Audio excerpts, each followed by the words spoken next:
Bonjour et bienvenue. Aujourd'hui, on s'attaque à quelque chose de vraiment fondamental dans la conversation en arabe, les pronoms personnels. C'est la base de tout en fait. Alors pour commencer, je vous propose une petite énigme. Comment est-ce qu'on arrive en un seul mot à parler de soi, à s'adresser à quelqu'un ou même à mentionner une personne qui n'est pas là?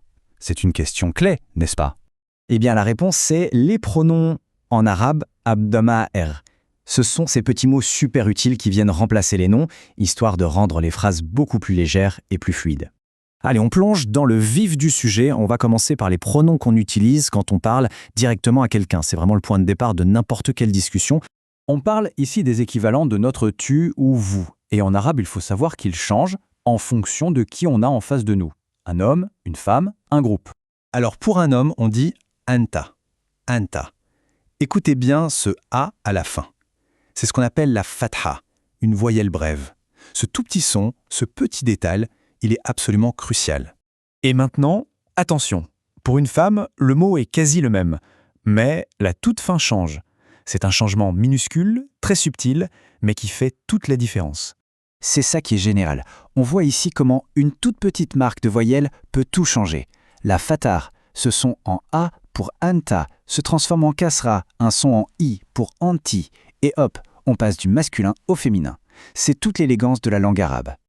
Bon, et si on parle à un groupe, là on change complètement de registre. Si c'est un groupe d'hommes ou un groupe mixte, on va utiliser antum, antum. C'est le vous collectif en quelque sorte.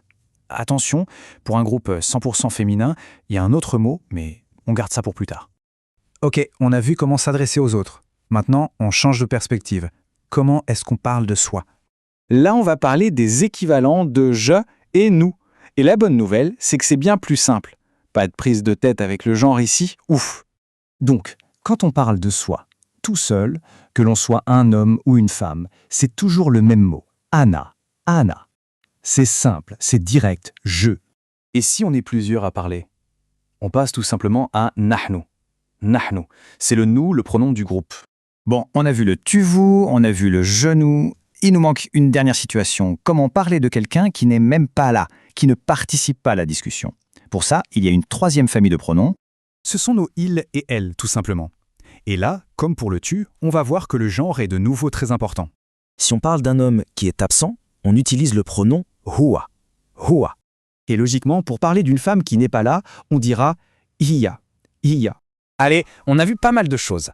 Le meilleur moyen de s'assurer que tout est bien en place, c'est de s'entraîner un peu. Mettons tout ça en pratique, c'est parti.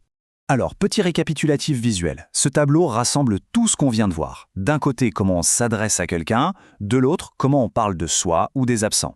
C'est un bon aide-mémoire. Premier petit test, on a une phrase à compléter. Haoula atibba'u mahirun. Des médecins compétents, on veut s'adresser à eux, quel pronom choisir? L'indice, c'est que atibba, médecin, est un pluriel. Et la bonne réponse, c'est bien sûr antom. On s'adresse à un groupe, donc on utilise le vous pluriel. Antom atiba'un mahirun. Parfait. Deuxième cas, fatahatun mubdi'a, une fille créative. Cette fois, on parle directement à cette jeune fille. On a une seule personne, de genre féminin. Alors, la réponse, c'est anti. Ce fameux son i à la fin, la kasra, qui marque le féminin singulier. Anti fatahatun mubdi'a. C'est exactement ça. Ça montre bien à quel point ce petit détail est important. Voilà, maîtriser ces pronoms sujets, c'est vraiment la première brique essentielle.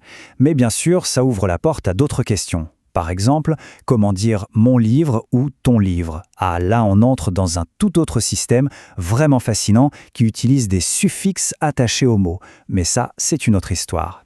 Ça laisse songeur sur le prochain sujet de grammaire arabe à aborder, n'est-ce pas?